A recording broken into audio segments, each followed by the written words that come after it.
हाँ तो ये कर लेते हैं। पहला सबका हो गया। क्यों भाई, सही है तुम्हारा? ठीक है, चलो ठीक है। इसका तो ये था ना बी। ओके ठीक है। दूसरा दूसरा दूसरा ठीक है। क्यों नहीं है, मैं बताता हूँ तेरे। यार देखो, क्वेश्चन करने के लिए ना तुमको इतना सब लिखने की ज़रूरत नहीं है। तुम ना ये भी सोचा करो कि तुमने पेज पेज भर रखे हैं, क्या ज़रूरत है उसकी। ये ऐसा सोचा करो। एग्ज़ाम में क्या तुम पेज ही भरते रहोगे? मतलब तुमको ऑब्जेक्टिव क्वेश्चन में कुछ भरने के लिए थोड़ी बोल रखा है, ये निकालना था। देखो कहीं कहीं पे ज़रूरत होती है लिखने की, थोड़ा बहुत लिख लेते हैं। तुमको सब कुछ लिख, मतलब इतना पूरा पेज भर दिया लेकिन आंसर गलत निकाल रहे हो। 2 कैपेसिटर हैं, ऐसे ऐसे जोड़ रखे हैं, ठीक है। सेम डायग्राम दे रखा है। 10 वोल्ट की बैटरी है। कैपेसिटर जो दूसरा वाला है वो उसमें भर रखा है। और देखो दोनों की डायमेंशन हमेशा सब कुछ सेम है, एरिया डिस्टेंस सब कुछ सेम। दूसरे वाले में भर दिया डाइलेक्ट्रिक के, वो भी 4 दे रखा है, तो उसका कैपेसिटेंस क्या हो जाएगा? अगर इसका सी ले लो तुम, ये 4C हो गया। ठीक है कि नहीं? और क्या बताना है? पोटेंशियल डिफरेंस बताना है दो वाले के अक्रॉस कितना लगेगा। तो ये 10 वोल्ट है, तो इस पे कुछ लगेगा V, इस पे कितना लगेगा? 10 माइनस V। सही है कि नहीं? यही तो है। दोनों पे चार्ज क्या होगा? तो चार्ज क्या होता है भाई? Q is equal to C V, ये हमें पता ही है। तो इस पे जो होगा C, इसका C into V is equal to उसका C कितना? 4C into V, 10 minus V. इसी कट गया। V is equal to 40 minus 4V, तो 5V is equal to 40। V की वैल्यू 8, इस पे 8 है तो उस पर 2 हो गया यार। तुमने कितना भर रखा है देखो, क्या है 2-3 लाइन में, मतलब ये भी लिखने की जरूरत नहीं पड़नी चाहिए। क्यों?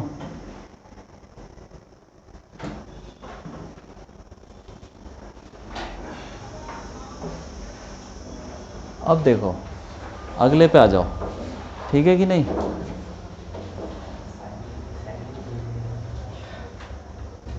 ये मैं ग्रुप में डाल दूंगा, ठीक है। अब हैं, थर्ड वाला नहीं हुआ? हो गया। अब देखो क्या बोल रहा है, कैपेसिटर है इतना इतना उसका कैपेसिटेंस, उसको 20 वोल्ट से चार्ज कर दिया, ठीक है। तो उस पर चार्ज आ जाएगा कुछ, Q is equal to C V. क्यों निकाल लो, कितना हो गया? 1200 पीको कूलम। अब बैटरी को हटा दिया, मतलब कुछ ऐसा होगा ना सिस्टम, ऐसा होगा कुछ। पहले बैटरी से जोड़ा, इस पे चार्ज आ गया, उसने बैटरी हटा दी, और उसके बाद दूसरे कैपेसिटर से जोड़ा इसी को। एक ही तरीका है जोड़ने का, और कोई तरीका नहीं है। 2 कैपेसिटर को जोड़ने का यही तरीका है।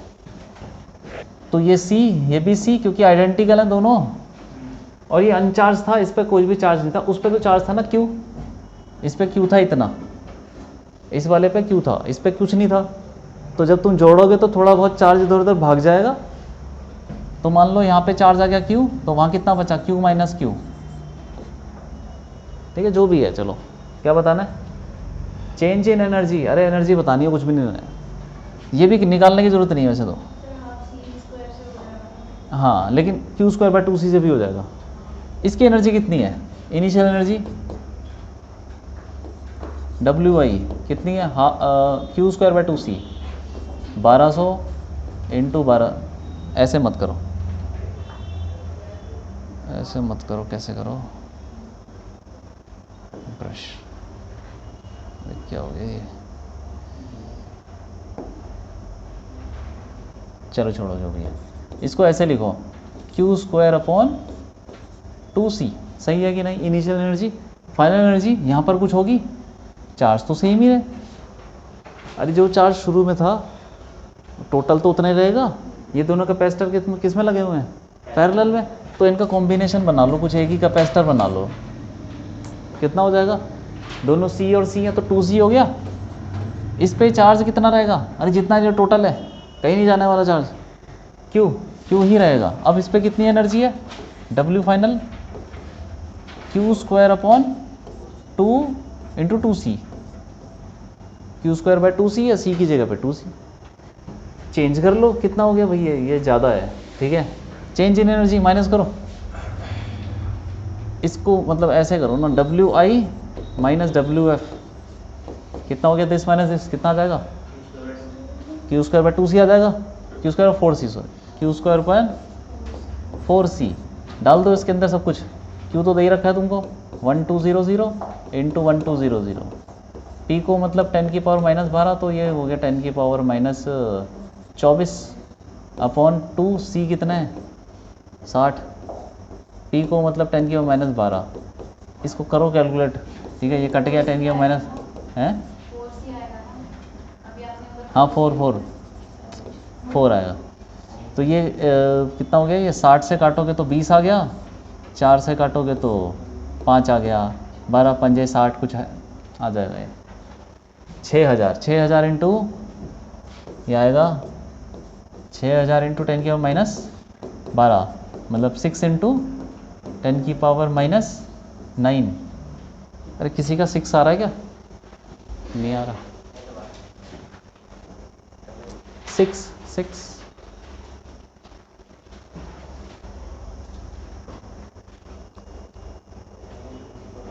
ये है चेंज इन एनर्जी, ठीक है। तो ठीक है, चलो इसमें तो थोड़ा बहुत लिखने का भी था, पिछले वाले में तो कुछ भी नहीं था।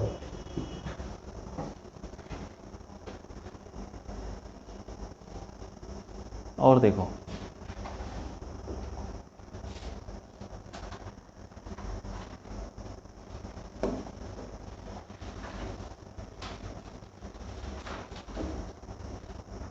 ये क्या बोल रहा है, कैपेसिटर है, ये एयर कैपेसिटर, उसकी कैपेसिटेंस 12 है। अब उसके अंदर हमने क्या कर दिया, डाइलेक्ट्रिक भर दिया, ऐसे भरा है, आधा डाइलेक्ट्रिक भर दिया d/2 का, तो उसकी कैपेसिटेंस 20 हो गई। तो बताओ कि क्या बताना है, k की वैल्यू बतानी है ना। तो पहले देखो कितना था, c is equal to capacitance थी 12, A epsilon naught by D, ये हवा वाला कैपेसिटर जिसमें कुछ भी नहीं डाला, तो c कितना है 12 micro, A epsilon naught by D.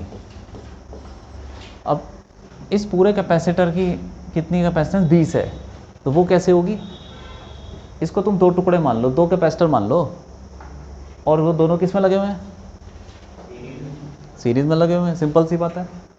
यहाँ से ऐसे समझो ना, ये 2 कैपेसिटर है, दोनों के एक हाथ जोड़ा हुआ है, बीच में ये तार, यहाँ पर ऐसे कैपेसिटर हैं, एक ऐसे और एक ऐसे, तो दोनों सीरीज़ में हो गए, ठीक है। जैसे कि मान लो ये 2 कैपेसिटर हैं, ये तो सीरीज़ में समझ में आता है, ये इनके बीच में जो ये जो तार है, इसको छोटी करते जाओ, एकदम चिपका दो, ये दोनों प्लेटें चिपक भी जाएंगी तब भी वो सीरीज़ में ही रहेंगे। तो ये ऐसे अगर तुम मानोगे, ये छोटी सी तार, ये छोटी सी तार है यहाँ पे, और ये दोनों प्लेटें तुम चिपका भी दो ना, तब भी वो सीरीज़ में ही है। तो ये ऐसा बन जाएगा कुछ, यहाँ पे 2 कैपेसिटर है, एक ये दूसरा ये, दोनों सीरीज़ में, ठीक है। अब सीरीज़ में फॉर्मूला लगा लो यार सीरीज़ का, पहले तुम इसको लिख लो, इसका कैपेसिटेंस कितना होगा, ए एप्सिलॉन नॉट, इसका एरिया उतना ही है जितना बड़ा था ये, d/2, 2 बाहर आ गया, सही है कि नहीं, हवा वाला कैपेसिटर। और ये हो जाएगा k A epsilon not upon d/2, 2 आ गया यहाँ पर अपॉन d, सही है कि नहीं। इन दोनों को सीरीज़ में लगाओ तो उसका इक्विवेलेंट कितना आएगा, दे रखा 20, तो 1/20 माइक्रो इज इक्वल टू, इसको उल्टा करो, d/2 A epsilon not plus d/2k A epsilon not, common ले लो, एलसीएम ले लो बल्कि, 2k ए एप्सिलॉन नॉट, ठीक है। कितना हुआ, यहाँ तो आ जाएगा डी भी बाहर ले लो, k+1, अरे सही है k+1, ऐसा कुछ आ गया। और ए एप्सिलॉन नॉट बाई डी तो 12 माइक्रो है, तो इसकी जगह तुम ऐसे रख सकते हो k + 1 upon 2k 12 micro. A epsilon not D को यहाँ से उठा के ना इसके नीचे डाल दो, तो epsilon naught by D 12 micro है, तो वहाँ डाल दिया। अब ये देखो इन दोनों को बराबर करो, माइक्रो तो कट गया, सॉल्व करो इनको। 2 से काटोगे तो 10 आ जाएगा, इसको 2 से काटोगे तो 6 और ये 5 आ गया। ठीक है, इधर उधर ले जाओ ज़रा। 6k = 5k + 5 कितना हो गया? ये k की वैल्यू 5 आ गई, 5 ऐसे किया था हैं? यही आ गया था। अच्छा।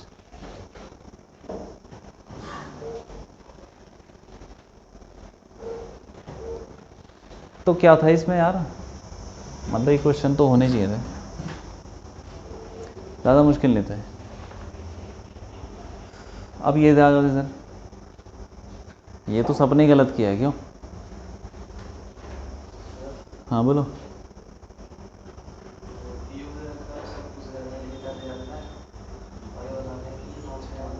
अभी आ रहा हूँ।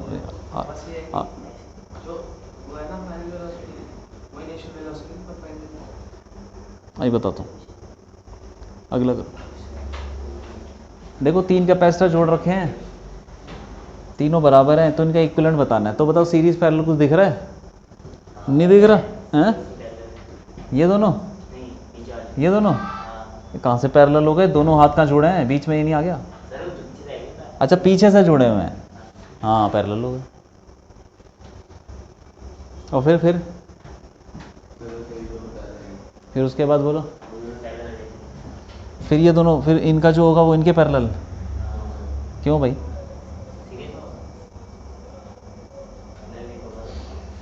अच्छा ठीक है, देखो इसको मैं ऐसे लगा सकता हूँ, इस तार को उठा के यहाँ बना सकता हूँ, इसको हटाओ ऐसे बना लूँ, कोई दिक्कत तो नहीं है? तार ही को तो हटाइए, टेढ़ा कर दिया उसको, क्या फ़र्क पड़ गया? क्यों? ठीक है, अब क्या मैं इसको ऐसे बना सकता हूँ? ये भी हटाओ, क्या फ़र्क पड़ जाएगा बताओ? कुछ फ़र्क पड़ जाएगा? कोई फ़र्क नहीं पड़ रहा। तो इसको मैं ऐसे बना सकता हूँ, ये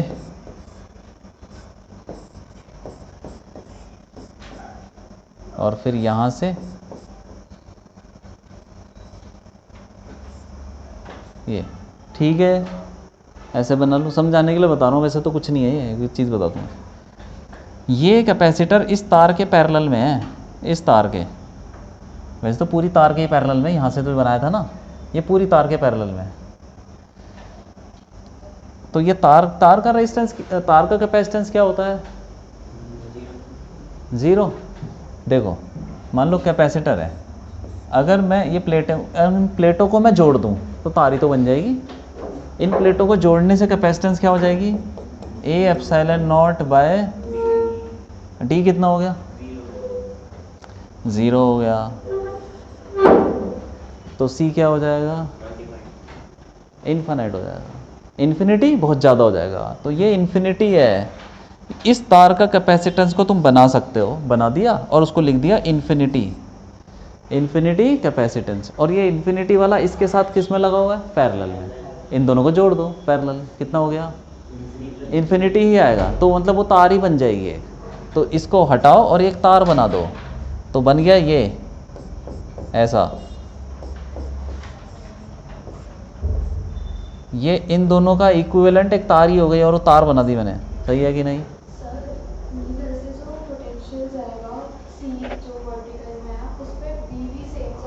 ये पोटेंशियल क्या है? बस हाँ यही बात है। इस पे चार्ज आएगा क्या? देखो हम पता है क्या, सर्किट में ना उन कैपेसिटर को लेते हैं जिनका कुछ काम है, जो कुछ रोल ही नहीं, उनका कुछ रोल ही नहीं लग रहा। जैसे मान लो कि उन पे कोई चार्ज नहीं आ रहा, एनर्जी नहीं आ रही। जैसे हम रेजिस्टेंस वाले सर्किट में क्या करते हैं, जिसमें कोई करंट नहीं है उसका कोई लेना देना नहीं है, करंट है ही नहीं उसके अंदर। जिस रेजिस्टेंस में करंट नहीं है उसको हटा दो, कोई फ़र्क नहीं पड़ रहा। वैसे ही जिस सर्किट में, जिस कैपेसिटर में चार्ज नहीं आ रहा उसको तुम हटा दो चाहे रख दो, क्या ही फ़र्क पड़ जाएगा? ठीक है, तो ऐसे भी देख सकते हो कि इसके ऊपर सेम पोटेंशियल है। देखो यहाँ से जो पोटेंशियल लग रहा होगा वो यहाँ से भी उतना ही लग रहा है, नीचे से भी उतना ही लग रहा है, दोनों तरफ से बराबर लग रहा है। उस पर चार्ज जाएगा कुछ, पोटेंशियल डिफरेंस ही 0 है, चार्ज नहीं जाएगा, तो उसको हटा दो। और दूसरा तरीका ये भी देख लो कि भाई ये इस तार के पैरेलल है तो वो इन्फिनिटी हो रहा है, और फिर इन्फिनिटी ही एक तार ही होती है, तो उन दोनों को हटा के इसको बोलते हैं शॉर्ट करना। जैसे मान लो एक रेजिस्टेंस है, इसमें करंट जा रहा था कुछ आई, तुमने ऐसे तार लगा दी, इस तार का रेजिस्टेंस तो कुछ भी नहीं है, तो सारा करंट इसमें भाग जाएगा, तो इसमें कुछ नहीं जाएगा, इसको बोलते हैं शॉर्ट करना। तो इसको ना एक्चुअली शॉर्ट ही किया है यहाँ पे, मतलब चार्ज है ना इधर भाग जाएगा, इस पे नहीं जाएगा।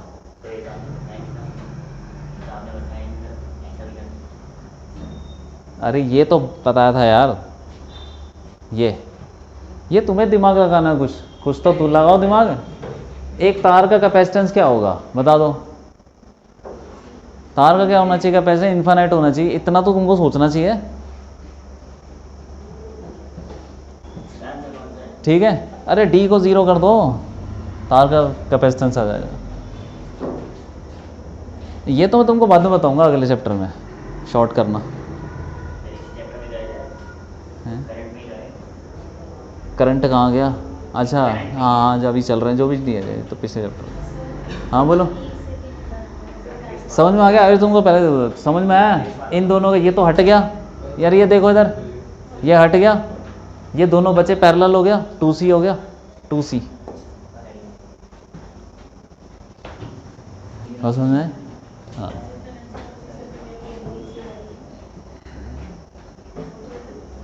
ठीक है, चलो हो गया काम।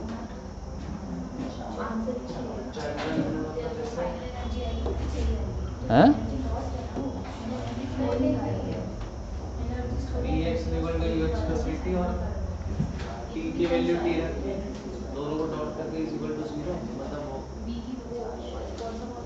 दोनों की वेलोसिटी लो इनिशियल और किसी टाइम पे, दोनों को डॉट प्रोडक्ट 0 करो।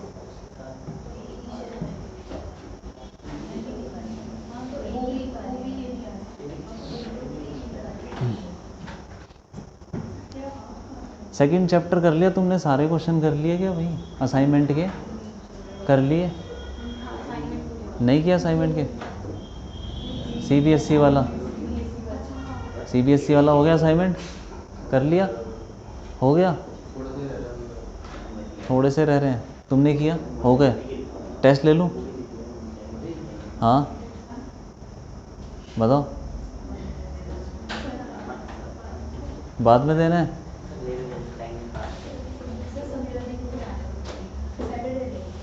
सैटरडे का, अगले सैटरडे? कोई बात नहीं, उसका मैं अलग से ले लूँगा। तुम्हारा ट्यूसडे को लूँ? पूरे चैप्टर का लूँगा, ठीक है? ये सेकंड, हाँ अरे जो भी होगा पढ़ के आना सब।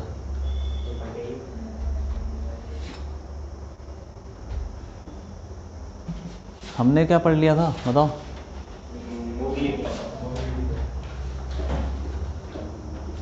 मोबिलिटी, हाँ ठीक है, मोबिलिटी। और हमने कई सारे फॉर्मूले निकालते हैं रेजिस्टिविटी के, ये सब निकाले थे, क्यों? रेजिस्टिविटी, करंट डेंसिटी, ये सब, ओम्स लॉ, ये सब निकालते हैं।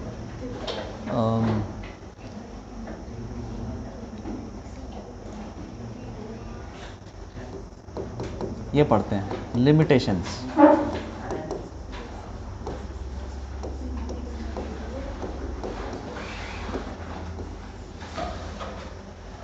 ओम्स लॉ का लिमिटेशन पढ़ते हैं, ओम्स लॉ कब नहीं लगता, तो जल्दी जल्दी देखते हैं, कुछ भी नहीं है इसके अंदर। व्हेन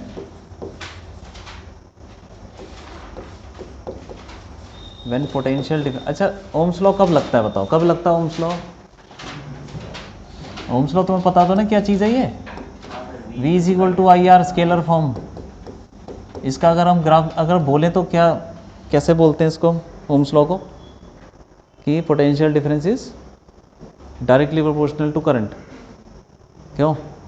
वैसे ये सब पूछा नहीं जाता है, तो 9th में पढ़ते हो क्यों, 9th 10th में पढ़ते हो। लेकिन इसका ग्राफ बनाए तो कैसा बनेगा बोलो, V और I का?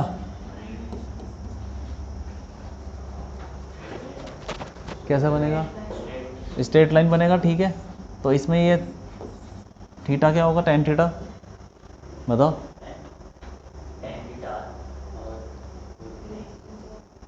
हाँ बोलो। हाँ, तो जो स्लोप होगा वो स्लोप ही तो टेन थीटा है, और यहाँ से पता चल रहा है ये जो आर है यही स्लोप है भाई, ठीक है। जैसे तुम ये पढ़ते हो ना y is equal to 2x, तो 2 तो हो गया स्लोप, तो वो टेन थीटा ही 2 हो गया। अगर तुम ऐसा y बनाते हो, इधर x बनाते हो, और ऐसा बनाओगे तो i और v, तब कैसा ग्राफ बनेगा बोलो? स्ट्रेट लाइन ही बनेगा, क्योंकि अभी भी ओम्स लॉ है। इसमें क्या होगा, ये इसमें टेन थीटा क्या होगा बोलो? 1/r, रेसिप्रोकल हो जाएगा, ठीक है भाई। क्योंकि तुम इसको ऐसे लिखोगे इस इक्वेशन को, i is equal to 1/r into V, तो अब तुम्हारा स्लोप 1/r हो गया, क्यों i इधर है, i ऊपर है, तो 1/r ही तुम्हारा स्लोप है, वही टेन थीटा होगा। तो इसको याद रखना, कभी कभी ग्राफ का चेंज कर देते हैं करंट वगैरह। तो ये तो ओम्स लॉ है, लेकिन ये कब नहीं लगता? व्हेन पोटेंशियल डिफरेंस, हाँ, ज़ीरो नहीं, जब डायरेक्टली प्रोपोर्शनल ना हो, ठीक है। लिखते रहो, से बहुत सिंपल चीज़ है। इज नॉट डायरेक्टली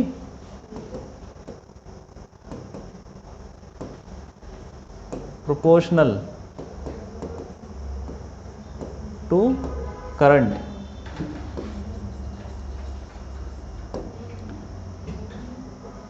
मतलब कोई कर्व हो जाए, जैसे मान लो v और तुम v और i का ग्राफ बनाओगे, तो हो सकता है कुछ ऐसा सा हो जाए, ये कर्व आ गया। कैसे हो? अरे ओम्स लॉ कहीं नहीं लगता भाई, परफेक्टली लगता ही नहीं है। कैसा? ये सर्किट क्या, तार ले लो कुछ, उसको तुम बैटरी से जोड़ दो, उसमें तुम पोटेंशियल बढ़ाओ, अलग अलग बैटरी लगाओ, और उसका ग्राफ बनाओ, तो तुमको सीधी लाइन, अप्रॉक्सीमेटली सीधी लाइन तो मिल जाएगी, लेकिन थोड़ी सी कर्व भी दिखेगी। और अगर तुम और आगे बढ़ते जाओगे तो वो कर्व और ज़्यादा स्टीप होता है, मतलब कर्व ही होना लग जाएगा, लीनियर से भटकने लग जाएगा। तो ये क्यों होता है? क्योंकि रेजिस्टेंस चेंज होने लग जाता है टेम्परेचर से, और दूसरे फैक्टर हैं वो हम पढ़ेंगे अभी। लेकिन जब भी ऐसा हो, पोटेंशियल डिफरेंस और करंट लीनियर नहीं है, तो फिर वो उसकी लिमिटेशन में आ जाता है। ये सबके साथ होता है। क्या तुम ओम्स लॉ लगा सकते हो इसमें? ओम्स लॉ लगा सकते हो? हाँ लगा सकते हैं वैसे तो, लेकिन बहुत लंबी रेंज के लिए नहीं लगाते। एक मान लो ये छोटा सा है, यहाँ से लेके यहाँ तक, तुमको ये जो पार्ट है ये कैसा दिख रहा है? अप्रॉक्सीमेटली लाइन दिख रहा है। तो छोटी छोटी रेंज के लिए हम ओम्स लॉ लगा सकते हैं, लेकिन बड़ी रेंज के लिए नहीं लगा सकते। कहीं कहीं पे ऐसा होता है बड़ी रेंज, जैसे कि मान लो तुम पोटेंशियल चेंज कर रहे हो 10 वोल्ट से 100 वोल्ट, तो शायद तुम लगा पाओ, लेकिन 10 वोल्ट से 1000 वोल्ट करो तब नहीं कर पाओगे। हमारे घर में वोल्टेज आती है 220, 220 से 230 हो जाती है, कभी 240 हो जाती है, वो चलता है इतना, उसमें ओम्स लॉ लगा सकते हैं। लेकिन 200 से अगर 400 हो जाए भाई, ओम्स लॉ लगेगा, वो तो अलग बात है, लेकिन ओम्स लॉ नहीं लग पाएगा। तो हम छोटी छोटी रेंज के लिए ओम्स लॉ लगा सकते हैं। बड़ी रेंज में ये फिर थोड़ा एरर आने लग जाता है हमको, फिर वो सही से आंसर नहीं दे, रिजल्ट सही नहीं आएंगे, ठीक है। तो जब ये कर्व आने लग जाए तो ओम्स लॉ की लिमिटेशन बन जाती है। दूसरा, व्हेन, इसका एग्जांपल क्या है? ये सारे एग्जांपल है इसके, कॉपर वायर, ये वो जो भी ले लो तुम, ठीक है। मेटल ले लो, मेटल्स, नॉर्मल जो रेजिस्टेंस होते ही हैं।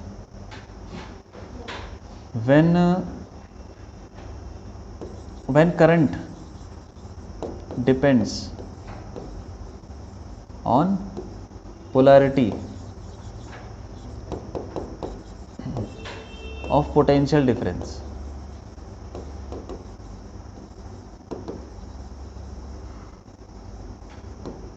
मतलब जब करंट क्या हो, डिपेंड करे किस पे?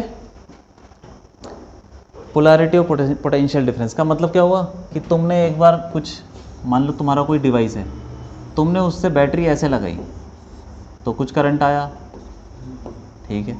अब तुमने बैटरी को उल्टा लगा दिया ऐसे,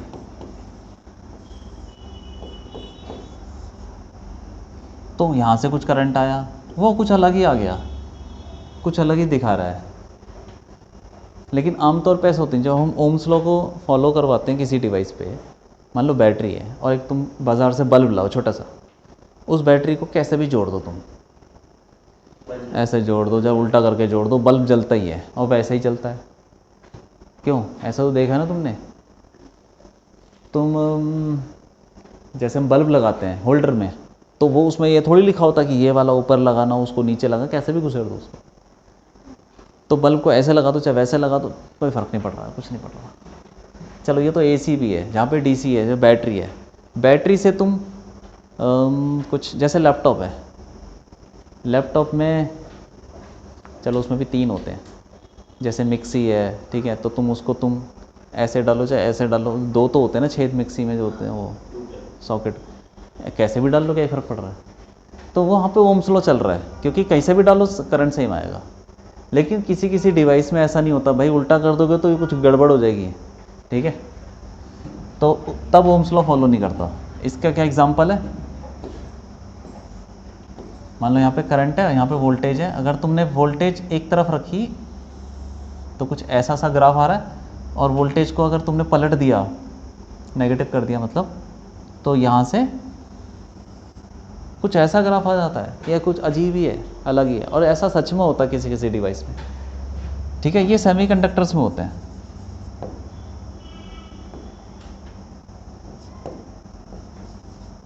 सेमीकंडक्टर्स,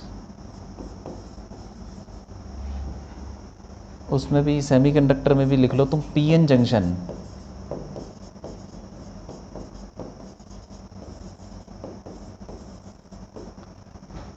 पीएन जंक्शन डायोड। नहीं सुना तो कोई बात नहीं, वो पढ़ेंगे बाद में, सेमीकंडक्टर का नाम है ये, ठीक है। तो वोल्टेज एक बार पॉजिटिव में रख के देखा तो ऐसा आ रहा है ग्राफ, और पलट के कर दिया तो कुछ अलग ही आ रहा है, ठीक है। तो ये सेमीकंडक्टर पीएन जंक्शन डायोड में ओम्स लॉ फॉलो नहीं होता, लेकिन इनका काम है भाई, बिल्कुल काम है। इसको यूज़ करते हैं, इस वाले पार्ट को, इस वाले पार्ट को हम यूज़ करते हैं डिवाइसेस में, और इसको भी करते हैं। ये जो स्टेबलाइज़र नहीं होता हमारे, स्टेबलाइज़र सुने एसी वेसी के, उसमें यूज़ होता है ये वाला पार्ट, ये वाला पार्ट, सिर्फ यही, इतना। हम उस डिवाइस को यहाँ पे काम करवाते हैं, स्टेबलाइज़र को। और ये तो हमारा रेक्टिफायर में यूज़ होता है, बहुत सारी चीज़ें हैं, ठीक है, उसमें कहीं कहीं जगह पे यूज़ होता है। अब एलईडी वगैरह होते हैं, एलईडी, उन सब में ये सब काम आते हैं। ये पूरे ग्राफ का कुछ रेंज होती है कि ये वाला पार्ट हम यहाँ यूज़ कर रहे हैं, ये वाला कहीं और कर रहे हैं। इसको हम करते हैं, वो होती हैं डिवाइसेस जिस पे रोशनी पड़ती है और वो जलने लग जाते हैं, वो नहीं होते ऑप्टिकल डिवाइसेस जिस पे रेडिएशन डालो तो वो जलने लगते हैं। फोटो डायोड, सुना है क्या फोटो डायोड? कोई बात नहीं, बहुत सारे डिवाइसेस होते हैं, वो फिर अलग अलग रेंज में काम करते हैं, कोई यहाँ पे काम कर रहा है, कोई यहाँ कर रहा है, ऐसे कर, तो सारी चीज़ें इंपॉर्टेंट है, ठीक है।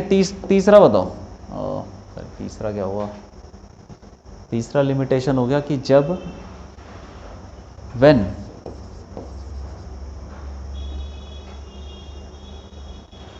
करंट इज सेम, जब करंट सेम हो फॉर 2 डिफरेंट पोटेंशियल डिफरेंसेस, जब करंट सेम हो 2 अलग अलग पोटेंशियल डिफरेंस के लिए। ये भी होता है कि भाई एक बार तुमने 10 वोल्ट लगाया, कुछ करंट आया, और 20 वोल्ट लगाया तब भी वही करंट आ गया, तो ये भी थोड़ा अलग ही है कुछ, लेकिन ये भी, इसको भी हम यूज़ करते हैं। ये भी सेमीकंडक्टर है एक्चुअली। सेमीकंडक्टर में ना बहुत सारी चीज़ें अलग अलग होती हैं, कुछ ऐसे से होता है। तो देखो ये करंट है, ये वोल्टेज है, यहाँ पे देखो ये वोल्टेज V1, ये V2, दो वोल्टेज के लिए करंट सेम है, तो ग्राफ ही कुछ अजीब सा आ रहा है, पहले बढ़ रहा फिर घट रहा है। और इसका एग्जांपल है गैलियम आर्सेनाइड, ये भी सेमीकंडक्टर है, गैलियम आर्सेनाइड, गैलियम और आर्सेनिक का अलॉय, अलॉय बोल दो, कंपाउंड।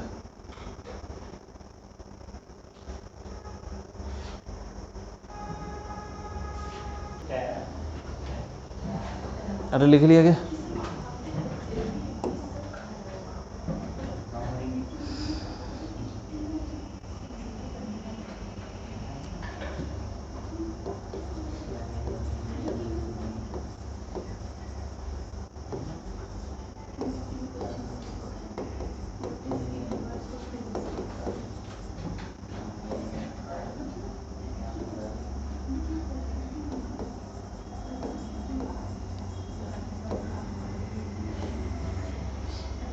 रेजिस्टिविटी किस पे डिपेंड करती है? नहीं, वैसे तो हमने फॉर्मूला निकाला था रेजिस्टिविटी का, बताओ क्या था? अरे नहीं भैया, रेजिस्टिविटी का फॉर्मूला क्या था बताओ? हाँ हाँ हाँ, इसने कौन बोल रहा? एम अपॉन, हाँ तुम क्या बता रहे थे, रेजिस्टेंस वाला? नहीं, वो तो हमने इन टर्म्स ऑफ उसकी प्रॉपर्टीज़, जो मटेरियल की प्रॉपर्टी है, M upon N E square tau, ये है, यही एक फार्मूला है रेजिस्टिविटी का, जो कि हम किसी मटेरियल के लिए निकाल सकते हैं। लेकिन ये जो रेजिस्टिविटी है, ये भी दूसरी चीज़ों पर भी डिपेंड करती है, मतलब डिपेंड क्या करती, करती तो वो इन सब पे ही है। अब सोचो कि टेम्परेचर अगर हम बढ़ा देंगे, टेम्परेचर बढ़ा देंगे तो क्या हो जाएगा? अरे ये बताओ, m तो उतना ही रहेगा, इलेक्ट्रॉन का मास, चार्ज भी उतना ही रहेगा। ये जो है क्या, ये टाउ, क्या टाउ बदल सकता है? टाउ होता क्या है? वही दो कोलिजन के बीच में टकराने वाला। तुम अगर उसको गर्म कर दोगे तो ये जल्दी जल्दी भागेंगे ना सब, तो टकराने में टाइम क्या लेंगे? कम टाइम लेंगे, तो वो बदल गया। एक्चुअली ये फॉर्मूला ही यही है, लेकिन ये जो चीज़ें हैं ये टेम्परेचर पे डिपेंड कर रही हैं, इसीलिए रेजिस्टिविटी भी हम बोल देते हैं टेम्परेचर पे डिपेंड कर रहा है। कर रहा वो इस पर ही है, रेजिस्टिविटी इसी पे डिपेंड करता है, लेकिन ये जो है ये टेम्परेचर से बदल जाते हैं। तो हम इसका एक फॉर्मूला भी निकाल सकते हैं, टेम्परेचर वाला निकाल रखा है, लेकिन ये बेसिक फार्मूला यही है, यहीं से देखेंगे हम। तो एक्सपेरिमेंटली निकाला है हमने, ρ2 मतलब क्या है, जो रेजिस्टिविटी है किसी टेम्परेचर पे, is equal to ρ1 1 plus alpha T2 minus T1। तो ये जो है T1 और T2, T1 क्या है, इनिशियल टेम्परेचर, इनिशियल कह लो या जहाँ से तुम ले रहे हो, इनिशियल टेम्परेचर, ठीक है। ρ1 क्या है, रेजिस्टिविटी एट T1 पर, ये ऐसा 11th में भी फॉर्मूला था एक्सपेंशन वाला, याद है? एरिया, वॉल्यूम, लेंथ, बस लीनियर एक्सपेंशन, वही है, वैसा ही है।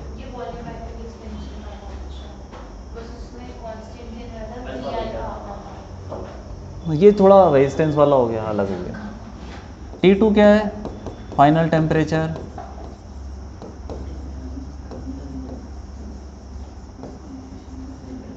और ρ2 क्या है,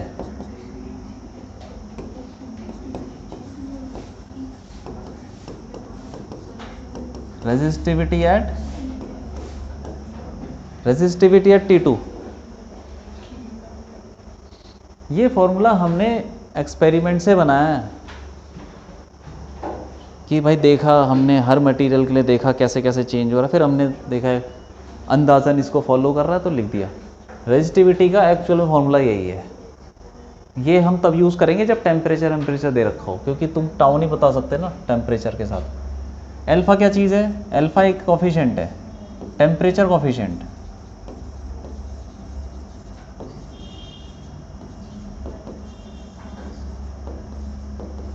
टेम्परेचर कोफिशिएंट ऑफ रेजिस्टिविटी, और इसके साथ ना रेजिस्टेंस को भी तुम ऐसे,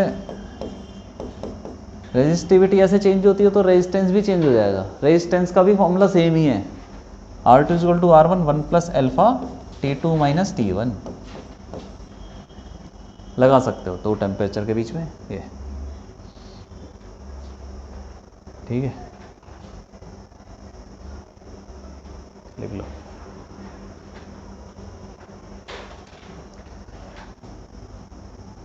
अब हम देखते हैं अलग अलग मटेरियल के लिए रेजिस्टिविटी कैसे बदलती है टेम्परेचर के साथ।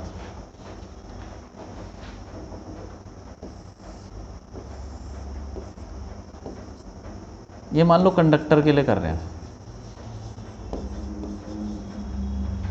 कंडक्टर्स का देखते हैं पहले, इसमें रेजिस्टिविटी और टेम्परेचर। कंडक्टर का फॉर्मूला यही है, ठीक है, इसी पे जाना। इसमें देखो m और e तो कांस्टेंट है, ये क्या n क्या है, n number of free electrons जो भी है, और टाउ हो गया रिलैक्सेशन, वो टकराने वाला टाइम। तो टेम्परेचर के बढ़ने से टाउ पे क्या क्या असर पड़ेगा, कम हो जाएगा ना, कम हो गया, कम हो गया। और n पे क्या फर्क पड़ेगा, n पे क्या बढ़ जाएगा भाई, n क्या होता है, number of free electrons. Same रहेगा कि अरे मेटल्स में जैसे कॉपर है, सोडियम है, कुछ भी ले लो तुम, एल्यूमिनियम ले लो, कॉपर कितने इलेक्ट्रॉन छोड़ता है अपने, 2। गरम, मतलब ये कि चाहे सॉलिड में चाहे लिक्विड में छोड़ेगा तो 2 ही ना। हाँ कॉपर अपने 2 इलेक्ट्रॉन ही तो छोड़ेगा, और जो उसके अंदर के होते हैं 8 वो थोड़ी छोड़ने लग जाएगा। गर्म करने से कितना गर्म करोगे, इतना भी नहीं कर रहे ना गर्म, नॉर्मल कर रहे हैं, जैसे कि पंखा गर्म हो जाता है चलते चलते, बस उतना गर्म हो रहा है, 100-200 डिग्री, इतने में जो मेल्ट ना हो रहा हो, और उसमें भी नहीं छोड़ता वो। कॉपर के मेल्ट होने के बाद अपने इलेक्ट्रॉन छोड़ने लग जाता है, नहीं, वो और जब गैसेस स्टेट में जाएगा उसके बाद छोड़ेगा कहीं गैस में जा, वो सब नहीं हो रहा, इतना गर्म नहीं हो रहा हो। तो n पे कोई असर नहीं पड़ने वाला, क्योंकि उसकी वैलेंसी जो होती है वो पहले ही छोड़ देता है। कंडक्टर अपने सोडियम है अपना इलेक्ट्रॉन पहले ही छोड़ के रखता है, वो घूम रहा होता अंदर ही। मैग्नीशियम अपने 2 इलेक्ट्रॉन ऐसे ही छोड़ के रखता है। तो ये जो मेटल्स होते हैं ना, अपने इलेक्ट्रॉन छोड़ के रखते हैं, तो नंबर ऑफ फ्री इलेक्ट्रॉन्स वो उतने ही रहते हैं, गर्म करने से बदल नहीं जाएंगे। तो n क्या है, n रिमेन्स, हाँ, और टाउ क्या है, टाउ डिक्रीजेज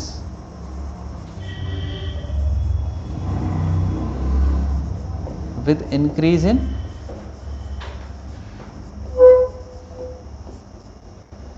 टेम्परेचर। तो क्या असर पड़ जाएगा भाई बताओ, रेजिस्टिविटी का क्या हो जाएगा, अरे टाउ बढ़ गया ना, बाकी सब तो बदल नहीं रहा, टाउ सॉरी कम हो गया, टाउ कम हो गया तो रेजिस्टिविटी बढ़ जाएगी। ये लो ऐसा ग्राफ बन जाता है, कंडक्टर का ऐसा ग्राफ है रेजिस्टिविटी का।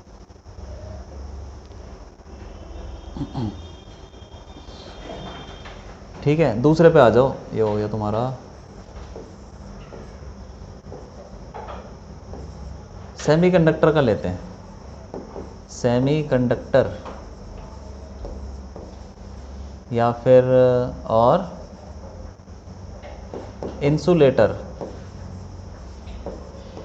तुमने सेमीकंडक्टर के बारे में कुछ पढ़ा है क्या, थोड़ा बहुत कुछ पढ़ा है कभी, कोई सेमीकंडक्टर पढ़ा है, सिलिकॉन पढ़ा है, सिलिकॉन इतना सुना है कि सिलिकॉन होता है कुछ, सेमीकंडक्टर इंसुलेटर और मेटल के बीच में लाई करता है वो। उसमें कैसा स्ट्रक्चर बनता है सिलिकॉन का, बताओ थोड़ा कैसा स्ट्रक्चर होता है, सरफेस, अरे वो अंदर से तुम देखो जो तुम, अरे तो जैसे तुम वो मीथेन बनाते हो, मीथेन बनाते हो तो कैसे बनाते हो उसका डायग्राम, सी ऐसे ऐसे डंडे डंडे मार के बनाते। हाँ, डायमंड कैसा होता है वैसा ही तो होगा, डायमंड के नीचे ही तो होता है सिलिकॉन। डायमंड कैसा होता है, एक कार्बन कितने से जुड़ा होता है, 4 से ना, फिर एक कार्बन 4 से ऐसे ऐसे करके जुड़ा होता है पूरा। तो सिलिकॉन भी ऐसा ही होता है, सिलिकॉन का बना है ये ऐसे,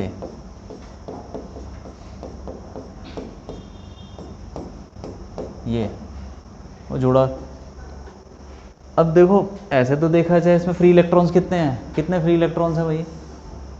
नहीं है, बिल्कुल भी नहीं है, क्योंकि सब कुछ तो शेयर कर देता है वो। सिलिकॉन के पास 4 इलेक्ट्रॉन होते हैं, चारों वो बॉन्ड पे बना देता है, तो बचा क्या? कुछ भी नहीं। तो ऐसे तो ये इंसुलेटर हो गया, क्यों? लेकिन जब हम टेम्परेचर बढ़ाते हैं तो वो जो टेम्परेचर बढ़ाने से ना ये क्या हो, कुछ कुछ बॉन्ड वगैरह टूट जाते हैं, ब्रेक हो जाते हैं। गर्म करोगे तो बॉन्ड टूट जाएंगे, बॉन्ड टूटने से वो फ्री हो जाएंगे इलेक्ट्रॉन। ऐसे एन की वैल्यू क्या हो जाएगी? हाँ, तो एन जो है ये एन ये बढ़ जाता है। और टाउ क्या होगा?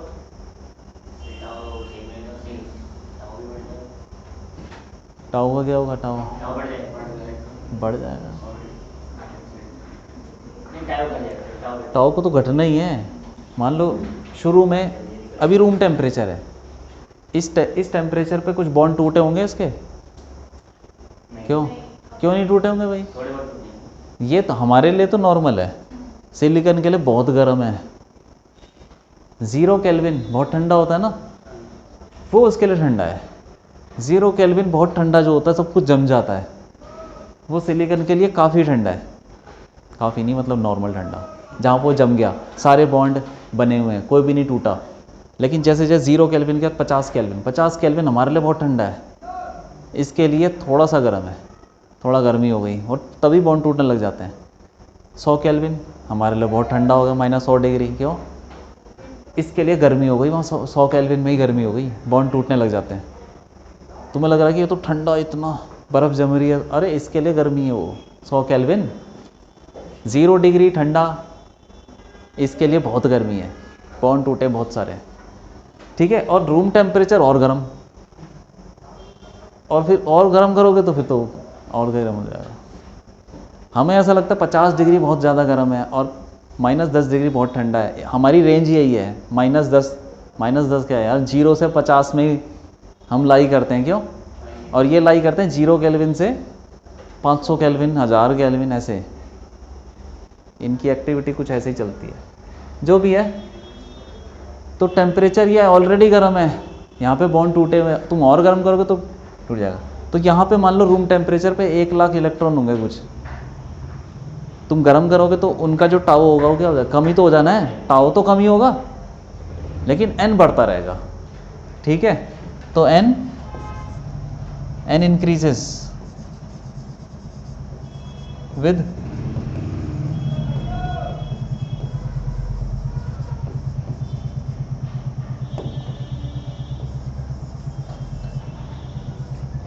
इंक्रीज इन टेम्परेचर, और ये जो टाउ है, tau decreases with increase in temperature.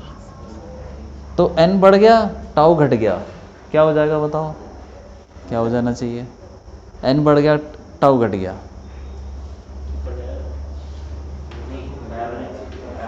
बराबर रहेगा। देखो यहाँ पे n बढ़ रहा है, n बढ़ने से रो कम हो जाएगा, लेकिन टाउ घटने से रो ज़्यादा हो जाएगा। तो तुम्हें ऐसा लग रहा होगा कि ये तो बराबर नहीं होगा, क्योंकि ये भी देखना पड़ेगा कि किसका असर ज़्यादा पड़ रहा है। ये टाउ थोड़ा सा ही कम हो रहा है, क्या ही फ़र्क पड़ जाएगा उससे। एन अगर बहुत बढ़ गया, क्यों? ये भी तो देखना पड़ेगा, एक चीज़ घट रही है, कितनी घट रही है, और कोई चीज़ बढ़ रही है, कितनी ज़्यादा बढ़ रही है। तो होता क्या है कि एन बहुत ज़्यादा बढ़ता है, एन का जो इफ़ेक्ट है वो ज़्यादा है, टाउ का इफ़ेक्ट कम है, तो एन डोमिनेट करता है, एन डोमिनेट्स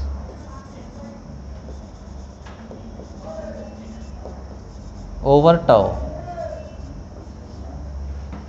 एन का असर ज़्यादा है, एन का इफेक्ट ज़्यादा है। एन बढ़ रहा है तो बहुत बढ़ता है, जैसे मान लो कि 1 लाख इलेक्ट्रॉन ने थोड़ा गर्म किया तो 2 लाख हो गए, मतलब 100% का इंक्रीज़ हो गया। और जो टाउ है, टाउ जो भी था उसमें 2% का डिक्रीज़ हो गया, तो क्या ये सर पर वो 100% बढ़ रहा है या 2% कम हो रहा है? तो इफेक्ट किसका ज़्यादा है? एन का। तो एन बताएगा कि क्या होने वाला है। एन क्या हो गया? बढ़ गया, तो रो कम हो जाएगा भाई, ये हो जाएगा ऐसे।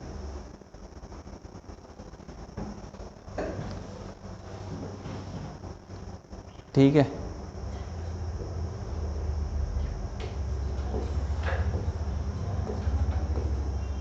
तीसरे टाइप के मेटल हो गए अलॉयज। तीसरे मेटल अलॉयज हो गए। इसके कुछ एग्जांपल लेते हैं। ये भी तो मेटल ही हो गया। अलॉयज मतलब क्या, दो मेटल हो गए, उनको जोड़ दिया, इनकी रेजिस्टिविटी क्या होगी, मेटल जैसी बढ़ेगी। क्यों ये, लेकिन अलॉयज में थोड़ा एक कुछ खास अलॉयज होते हैं जिनकी हम बात कर रहे हैं, जैसे कि नाइक्रोम,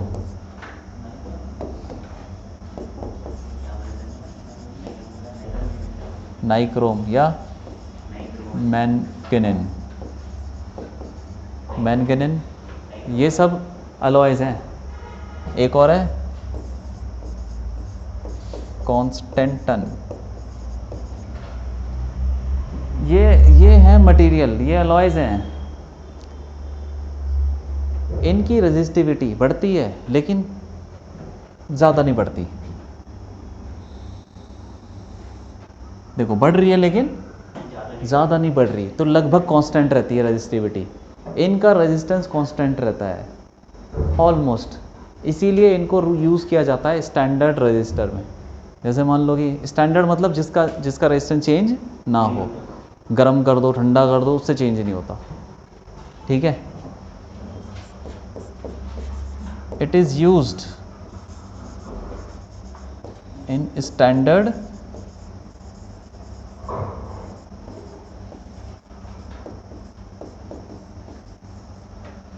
स्टैंडर्ड में वो चीज़ें यूज़ करते हैं, जैसे तुम देखोगे कि कहीं पे भी स्टैंडर्ड बना रखा है, 1 किलो का स्टैंडर्ड है या 1 मीटर का स्टैंडर्ड है, तो ऐसी चीज़ें यूज़ करते हैं जो टेम्परेचर, प्रेशर, ह्यूमिडिटी, इन सब से असर ना पड़े उस पर। वैसे ही है स्टैंडर्ड रजिस्टर में इनको यूज़ किया जाता है। और जो हमारे घर में गीज़र होता है, गीज़र में भी तो लगा गर्म होता है ना, यही लगा होता है। रेजिस्टेंस अगर ज़्यादा चेंज होने लग जाएगा तो करंट भी तो चेंज होने लग जाएगा, क्योंकि वोल्टेज तो हमारे घर में सेम आ रही है 220। तो अगर तुम्हारा रेजिस्टेंस वो गर्म हो जाएगा, गर्म इतना गर्म हो जाता है भाई, वो 1000 पता नहीं कहाँ पहुँच जाता होगा। गर्म होने से उसका रेजिस्टेंस चेंज हो जाएगा। अगर चेंज हो गया तो करंट भी चेंज हो जाएगा, तो फिर वो कुछ अलग ही करेगा भाई, गर्म नहीं कर पाएगा फिर वो। ये जो हैं ये यूज़ किए जाते हैं किसमें, हीटिंग एलिमेंट में। उनका रेजिस्टेंस भी क्या रहता है, लगभग constant. Used in standard register, also used in heating element. कहाँ कहाँ यूज़ होते हैं, गीज़र, हीटर, टोस्टर, ठीक है, और क्या हो, केटल, इन सब चीज़ों में हीटिंग एलिमेंट। तुमने देखे भी होंगे यार, वो जो कन्वेक्टर देखा होगा, सर्दियों में यूज़ करते हैं, हवा फेंकता है, डब्बा होता है इतना बड़ा, कमरे में लगा देते हैं, बिजली से चलता है, जैसे हवा फेंक रहा हो, गर्म हवा फेंकता है, देखा है क्या, इतना बड़ा बड़ा डब्बा सा, इतना बड़ा डब्बा ऐसा, उसके अंदर हीटिंग एलिमेंट लगे होते हैं, वो गर्म होते हैं और उसके ऊपर से हवा आती है, अंदर पंखा लगा होता है, देखा है ना, क्यों नहीं देखा। अब सर्दियाँ ज़्यादा पड़ती नहीं ना, जो पहले पड़ती थी, अब वो गायब हो गए हैं। हीटर वीटर का यूज़ होते हैं अब सर्दियों में, क्यों, ज़्यादा नहीं होते। कन्वेक्टर बोलते हैं उसको, कन्वेक्टर, कोई बात नहीं, याद रखना। हीटिंग एलिमेंट कहाँ कहाँ यूज़ होता है, गीज़र, और क्या हो, हाँ ये एयर ड्रायर हो गया, वो जो बाल सुखाने के लिए होता है, उसमें भी लगे होते हैं ये सब, आयरन के अंदर, हाँ सब में, जो भी चीज़ गर्म हो रही है ना उसमें लगे हुए हैं। ठीक है, लिख लो ये सब।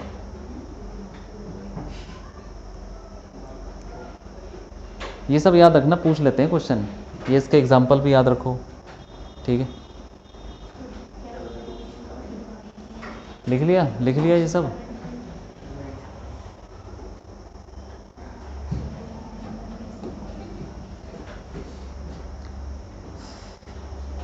आ जाओ देखो,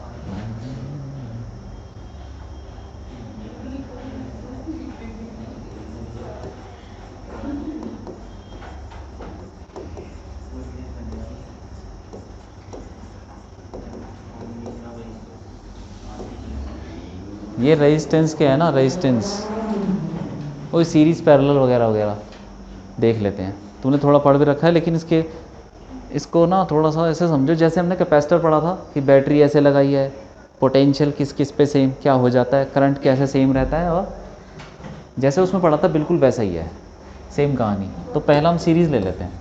सीरीज़ कैसे पता चलेगा बता दो, कैसे पता चलेगा? सीरीज़ में जुड़े हुए दो रेजिस्टेंस कैसे पता चलेगा? जैसे कैपेसिटर में, हाँ, एक हाथ जोड़ा होना चाहिए बस, जैसे कि ये इनका जोड़ देगा, या सीरीज़ है भाई। अब इसको तुम बैटरी से जोड़ दो तो उसमें करंट फ्लो करने लग जाएगा, उसका इक्विवेलेंट बनाओ तो एक रेजिस्टेंस बन जाएगा, आर इक्विवेलेंट होगा, सेम बैटरी के साथ जोड़ के सेम करंट देना चाहिए। इसमें करंट है आई, इसमें वो वी ले लो, ये वी, इसमें भी आई जाना चाहिए, ये R1 है, ये R2, तो ये आर इक्विवेलेंट बन जाएगा। और उसको रिलेशन निकालते हैं, बिल्कुल वैसे ही निकालना जैसे पहले किया था। ये जो वोल्टेज है, सीरीज़ में क्या होता है, करंट क्या रहता है, करंट सेम रहता है, क्योंकि यार जो करंट जाएगा तो एक ही तो लाइन है उसकी जाने के लिए, यहीं से जा सकता है, तो जितना करंट इसमें पास करेगा उतना उसमें जाएगा, और कोई रास्ता ही नहीं जाने के लिए। करंट इज सेम, और पोटेंशियल क्या हो जाएगा,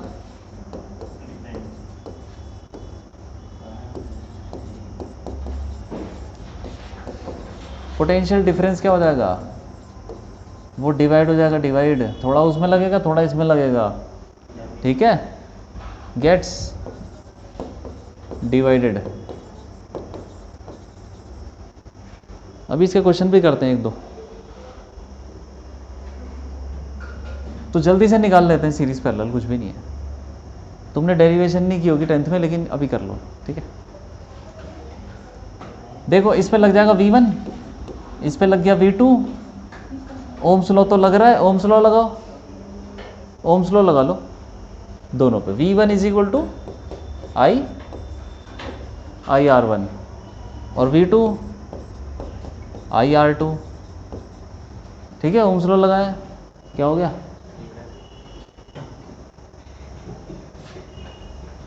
अब इस पे लगाओ, इस पे लगाओ, इक्विवेलेंट वाले पे, V is equal to I R equivalent है, ठीक है।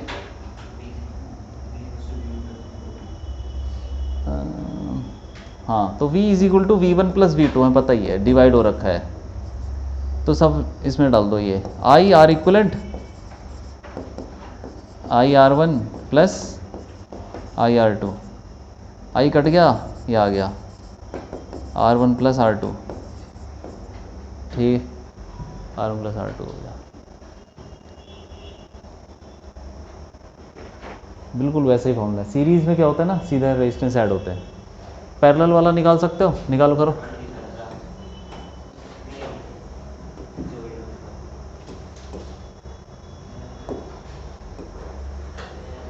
पैरेलल में क्या होता है, दोनों हाथ जुड़े होते हैं, दोनों वायर्स कनेक्टेड हो रखी हैं दोनों की। चलो निकाल दो, कर दो।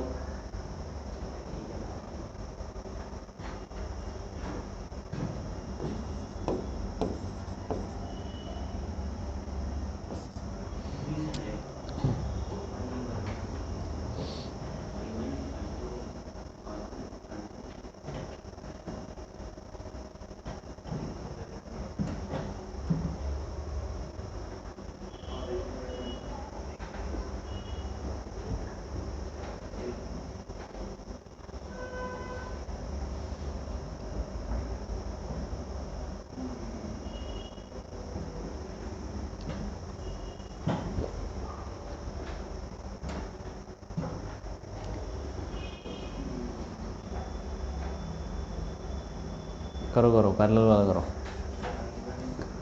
इसका इक्विवेलेंट बनाओ।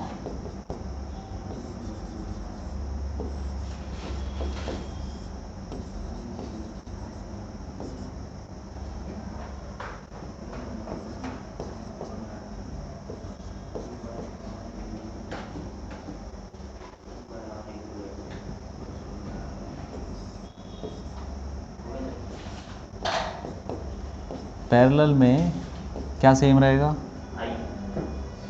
पोटेंशियल, करंट डिवाइड हो जाएगा और पोटेंशियल सेम रहेगा।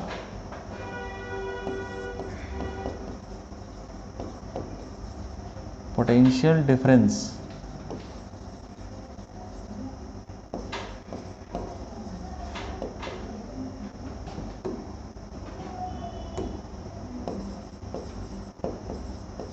रिमेन सेम और करंट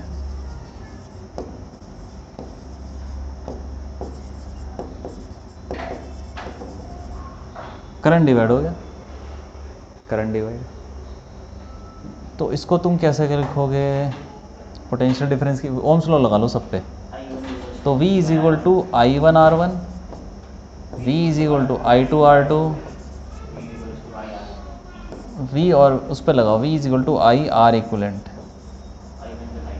ठीक है, तो I is equal to I1 plus I2, क्योंकि जो करंट है वो डिवाइड चला, जो करंट आ रहा था यहाँ पे थोड़ा उधर थोड़ा इधर, तो उन दोनों का सम I दे देगा। तो इनके यहाँ से निकाल के डालो, V by R equivalent is equal to V upon R1, V upon R2 आ गया ना, 1 अपॉन R इक्वलेंट।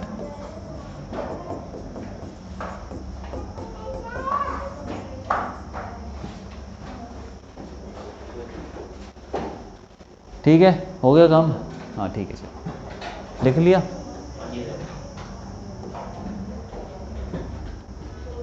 चलो करो।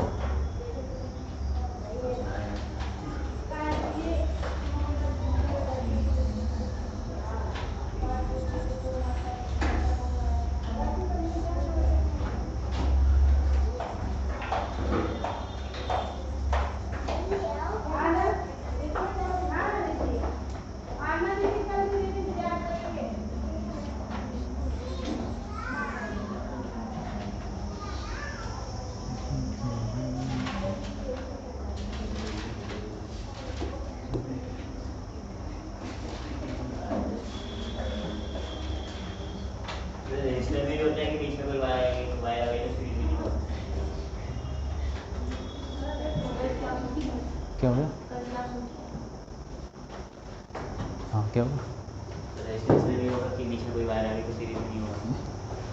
ऐसे नहीं है, हमेशा नहीं होता, देखना पड़ता है कि उसमें करंट जा रहा है कि नहीं जा रहा। पूरा सर्किट देखना पड़ता है, करंट कहाँ से आ रहा है कहाँ जा रहा है। करो तो निकाल दो, सारे रेजिस्टेंस बराबर ले लो R। ठीक है,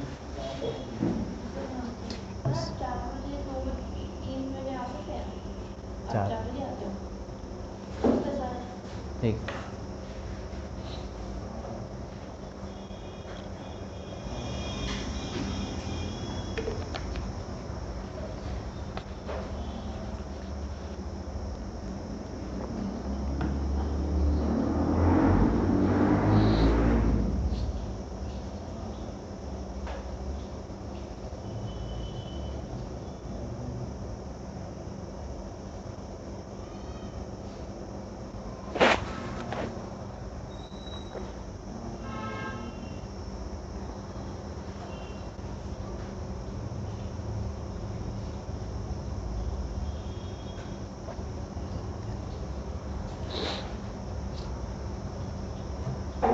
कर दो जल्दी कर दो, जैसे कैपेसिटर में किया था ना, बिल्कुल वैसा ही है।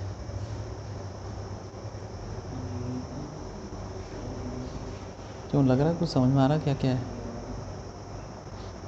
कुछ सीरीज पैरेलल दिखा? A और B के बीच में निकालना है।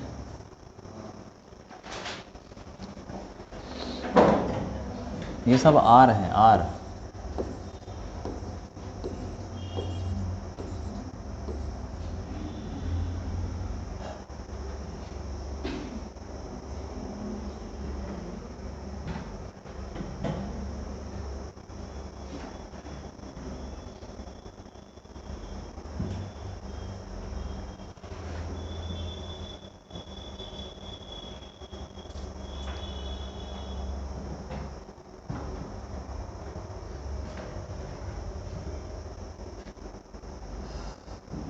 कुछ दिखा सीरीज पैरेलल? कौन से वाले, ये दोनों? नहीं, ये नीचे वाला है। ये दोनों? हाँ, अच्छा फिर और वो दोनों वाला सीरीज हम लोग का। ये दोनों? हाँ, हाँ ठीक है, ये दोनों तो पता चल गया ना सीरीज है। इन दोनों को हटा के एक लगा दो 2R, उसका डायग्राम। और ये दोनों पैरेलल है क्योंकि दोनों हाथ जुड़े हैं, तो ये हो गया दोनों का पैरेलल लगा, कितना आया, R/2 आ गया। तो उसको ऐसे कर लो, ये R/2 हो गया, ये A है और ये B है, और बाकी तो वैसे ही है, और वो 2R हो गया है ना। ये 2 ऐसे लगा लो, ये 2R, ठीक है, बाकी R है। तो फिर ये 2 अब लग रहा है कुछ, ये 2R और पैरेलल हो गया, तो इनको हटा के एक लगाओ, कितना हो जाएगा, 2R/3 हो जाएगा, ठीक है।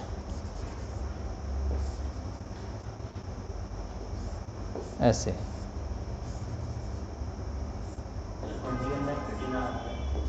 ये B है, ये A है, तो इन दोनों को मैंने पैरेलल में लगाया तो 2R/3 लगाओ तो हो जाएगा।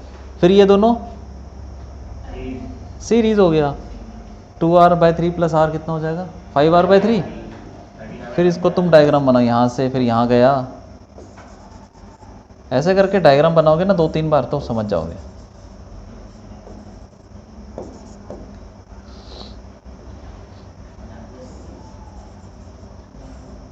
ये हो जाएगा 5R/3, बाकी ये कितना था, R/2, R और R। फिर ये दोनों पैरेलल हो गया, ये दोनों, ये कितना हो जाएगा, 8R/3, ठीक है, 8R, एक मिनट, हाँ।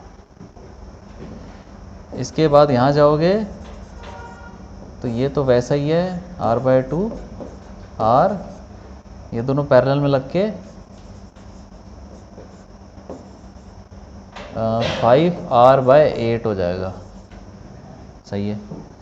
फिर 5R/8 और R सीरीज हो गया, तो कितना हो गया,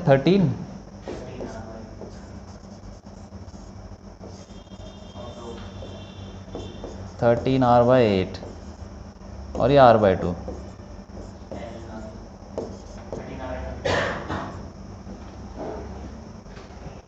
फिर पैरेलल लगा लो, टू दिस 13/16।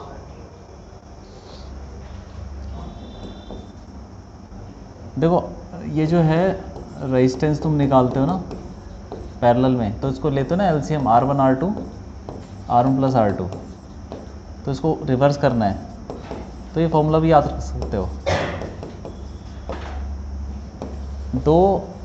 दो रेजिस्टेंस पैरेलल में जोड़ना है ना, तो सीधा ये भी याद कर सकते हो, R1 R2 अपन R1 प्लस R2, तो थोड़ा जल्दी हो जाएगा। तो ये कितना आएगा, 13/16 अपॉन, इनको ऐड करो, 16 8 26 34,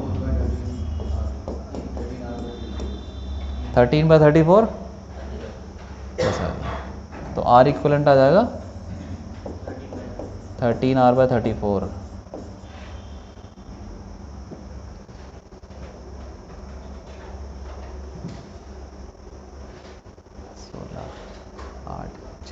ठीक है, हाँ ठीक है, हो गया, चलो ठीक।